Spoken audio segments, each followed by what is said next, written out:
4 কার্ডের পর সরকারের নতুন সংযোজন হকার কার্ড। নীতিমালা অনুযায়ী নিবন্ধিত হকাররা পাবে স্মার্ট কার্ড, তবে প্রতি মাসে দিতে হবে টোল। এই নীতিমালা ঢাকা দক্ষিণ সিটি কর্পোরেশন ডিএসসিসির আওতাধীন এলাকার জন্য তৈরি হচ্ছে।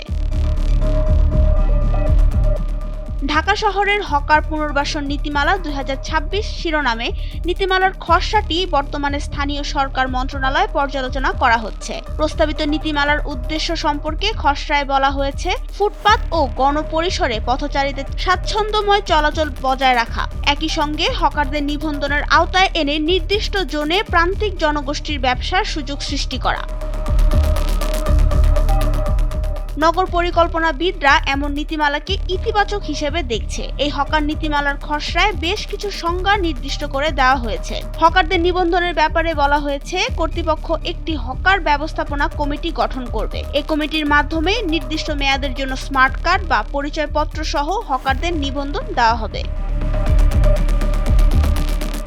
হকাররা নিবন্ধনের জন্য আবেদন করার পর খালি জায়গা থাকা সাপেক্ষে 1 মাসের মধ্যে চূড়ান্ত সিদ্ধান্ত দিতে হবে। নিবন্ধন পাওয়ার জন্য ন্যূনতম বয়স 18 বছর এবং বাংলাদেশের নাগরিক হওয়ার শর্ত রয়েছে। নিবন্ধন একটি নির্দিষ্ট মেয়াদের জন্য হবে এবং নির্দিষ্ট ফি দিয়ে নিবন্ধন নবায়ন করা যাবে। হকারদের নিবন্ধন পাওয়ার শর্তের ক্ষেত্রে বলা হয়েছে, একটি পরিবারের 1-এর বেশি লাইসেন্স পাবে না। কিন্তু হকার উচ্ছেদের ব্যাপারে সিটি কর্পোরেশন 30 দিনের নোটিশ দিয়ে সেই জায়গা খালি করে দিতে পারবে।